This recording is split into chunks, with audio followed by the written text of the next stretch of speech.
Talk about mixed signals. Yeah, it's like the body is in overdrive trying to figure out what's going on. And that's why understanding these hormonal changes is so important. They're not just numbers on a lab report. They have real consequences for how we feel, how our bodies function, and ultimately our health in the long run. Yeah, it's easy to get caught up in those numbers on the scale. But like you were saying, those visible changes, those are important too. So let's talk about those.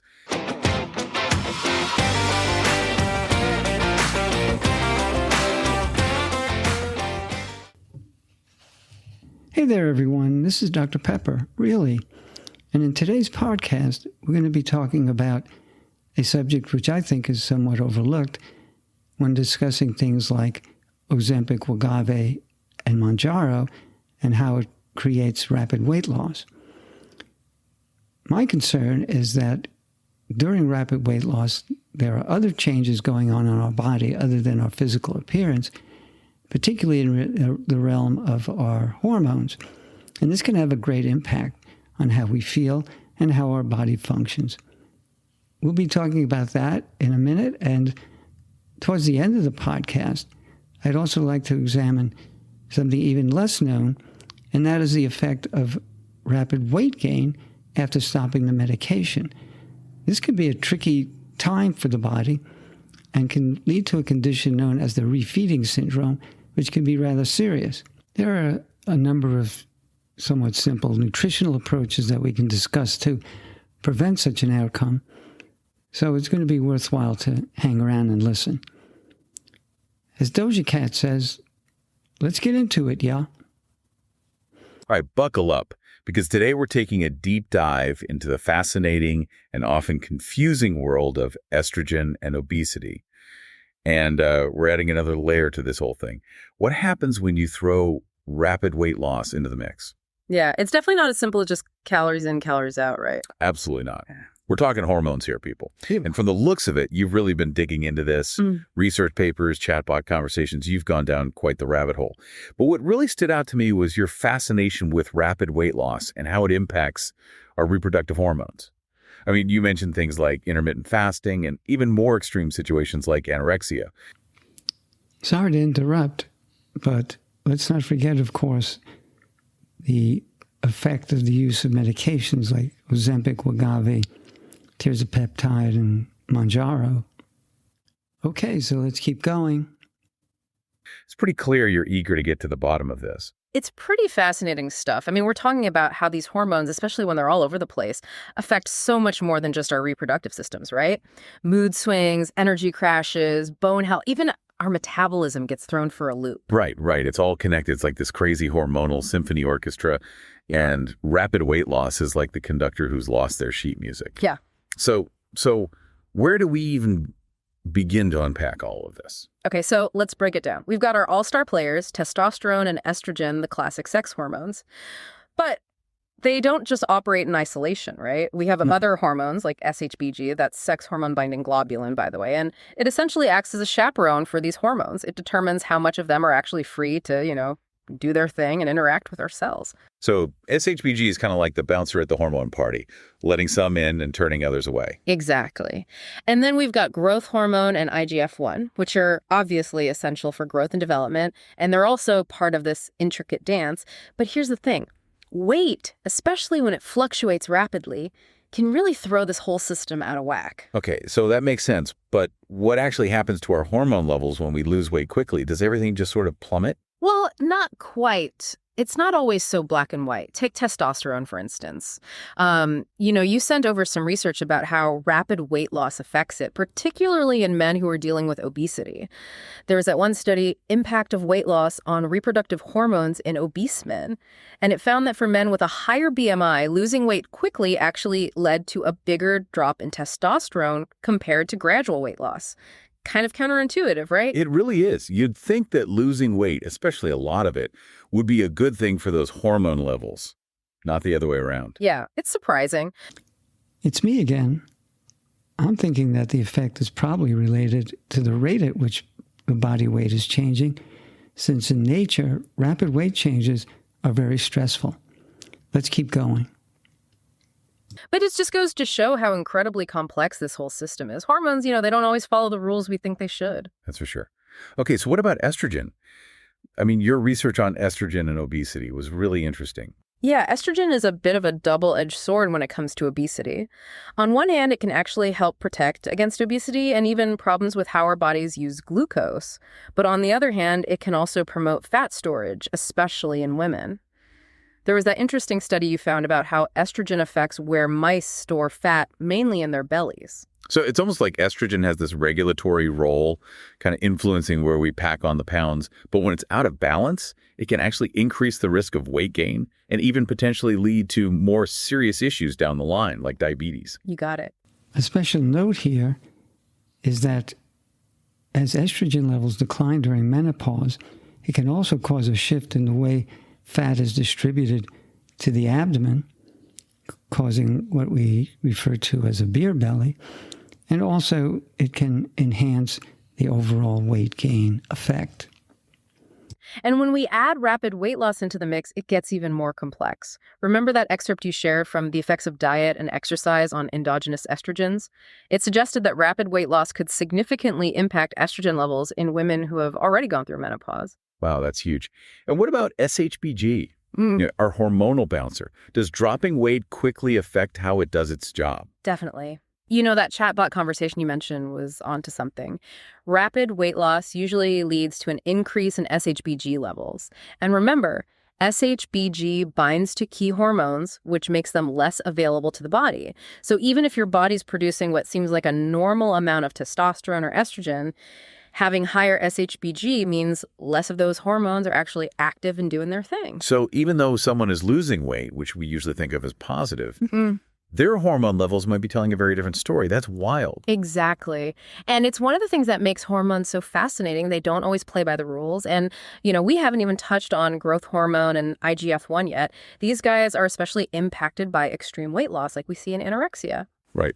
The chatbot mentioned that anorexia can actually lead to higher levels of growth hormone, but suppressed IGF-1. Talk about mixed signals. Yeah, it's like the body is in overdrive trying to figure out what's going on. And that's why understanding these hormonal changes is so important. They're not just numbers on a lab report. They have real consequences for how we feel, how our bodies function, and ultimately our health in the long run. Yeah, it's easy to get caught up in those numbers on the scale. But like you were saying, those visible changes, those are important too. So let's talk about those. How does rapid weight loss actually show up in our bodies, what's happening on the outside? Right. Those visible changes are often our body's way of trying to tell us something's up. Okay, at this point, let's shift our focus to the effect of the rapid weight loss on bone density with complications of osteoporosis, which is severe forms of weight loss. Let's start with bone density, which is so important for our overall health, especially as we get older. And this is especially important for women. You found some really interesting research about postmenopausal women. Estrogen actually plays a big role in keeping our bones strong, right? Right. So when estrogen levels drop, which can happen with rapid weight loss, it can lead to a big decrease in bone density, which can make someone more likely to develop osteoporosis and fractures. Wow, it's a good reminder that it's not just about looking thin, it's about the health of our bones, especially as we age. Absolutely.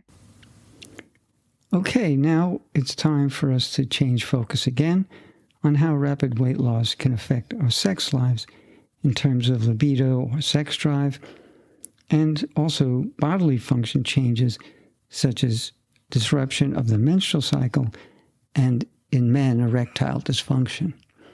And then there's libido or sex drive, which is, of course, very much connected to those hormonal ups and downs we've been talking about.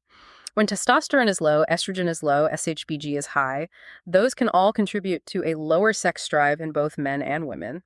Makes sense. Like if your body's in survival mode because of the rapid weight loss, it's probably not going to be too concerned with, romance or making babies. Exactly. Reproduction just isn't a top priority when your body thinks it's in a famine.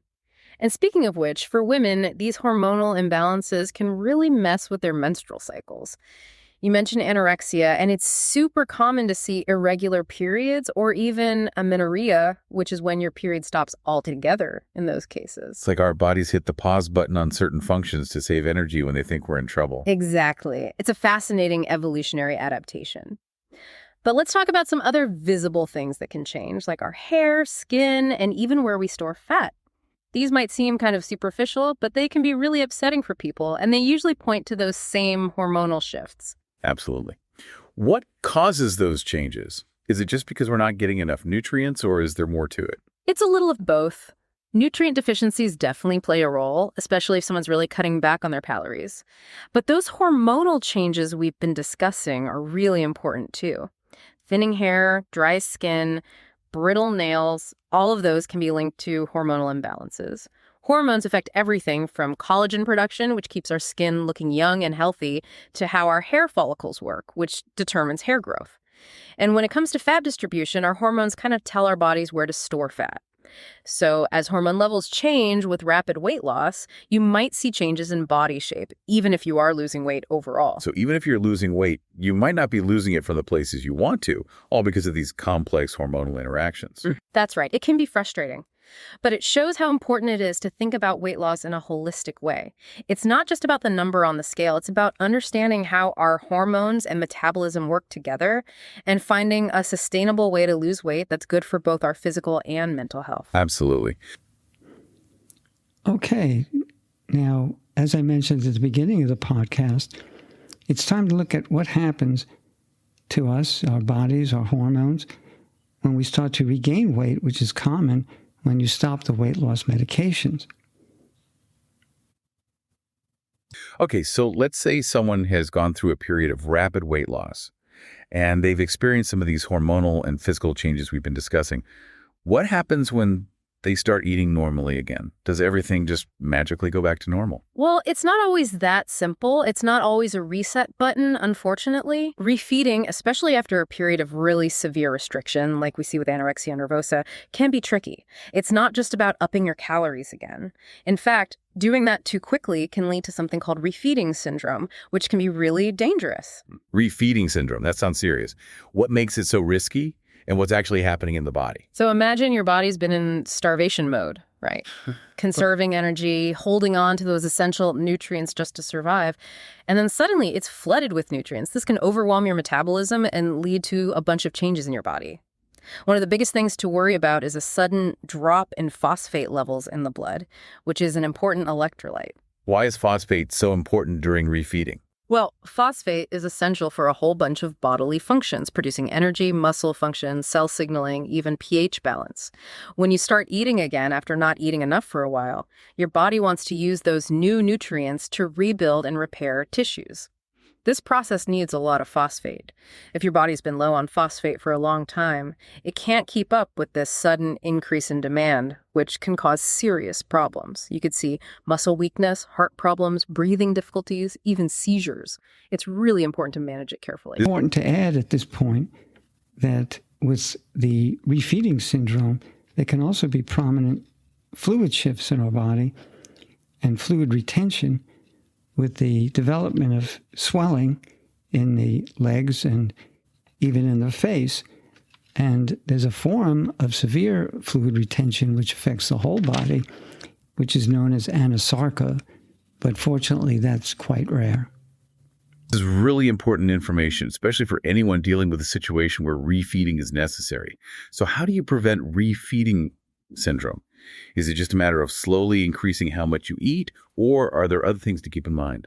Wow, it's amazing how much goes on in our bodies that we don't even think about. This refeeding thing sounds really delicate.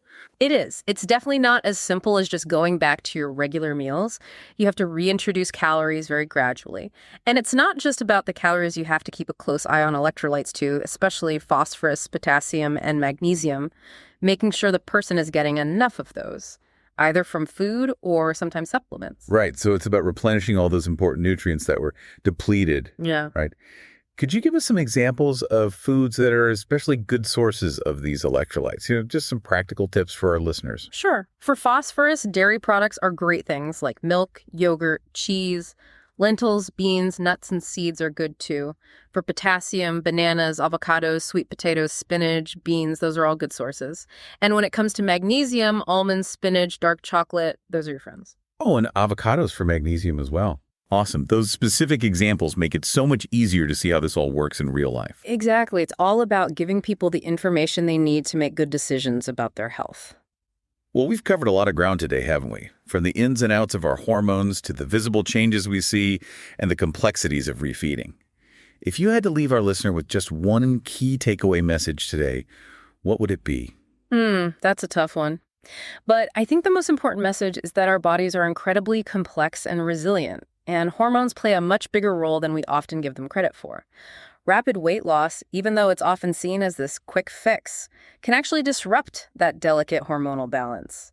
And that can have all sorts of unintended consequences that go way beyond just the number on the scale. It's a good reminder that weight loss is not just about willpower. It's about listening to our bodies and finding a sustainable approach that supports our overall health, both mentally and physically. Absolutely. And while some ups and downs in our hormones are totally normal, really rapid weight loss can set off a chain reaction that we might not even realize is happening until we see those changes in our bodies or, even worse, run into health problems down the line. So important. It's all about making smart choices that benefit us in the long run. I'd like to interject a word of caution here, because handling of the refeeding syndrome in this period of time can result in serious medical complications and should be done under the supervision of qualified physician and nutrition specialist. The information that we're providing here at this time is for educational purposes only and not meant as medical advice or treatment. Well, we've covered a lot of ground today, haven't we? From the ins and outs of our hormones to the visible changes we see and the complexities of refeeding. If you had to leave our listener with just one key takeaway message today, what would it be? That's a tough one.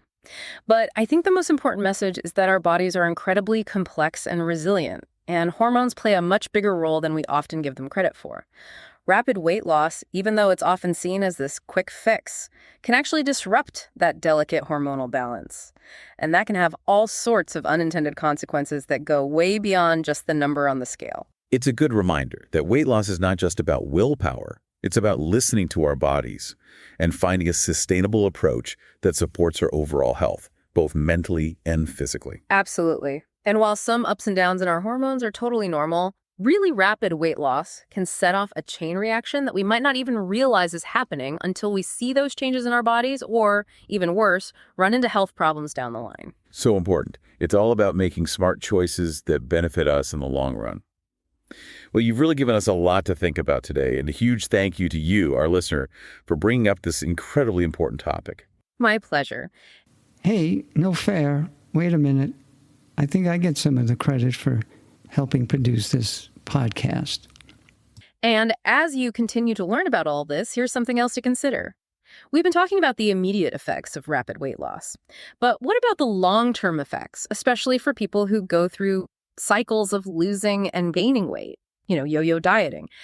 How do these constant changes in weight and therefore hormones affect our metabolism and reproductive health over time? There's no easy answer, but it's definitely something to think about as we try to navigate the confusing world of weight management and figure out what it really means to be healthy. Absolutely. Okay, so that wraps up the podcast for today, and I hope you got some useful information out of it. If you have any suggestions for future podcasts, I'm always eager to hear from our listeners. So please feel free to email info@metabolism.com. And as always, we really need the support of our listeners by subscribing and putting likes on the podcast so that we can continue to provide this kind of useful information. Okay, stay well, and thanks again for listening.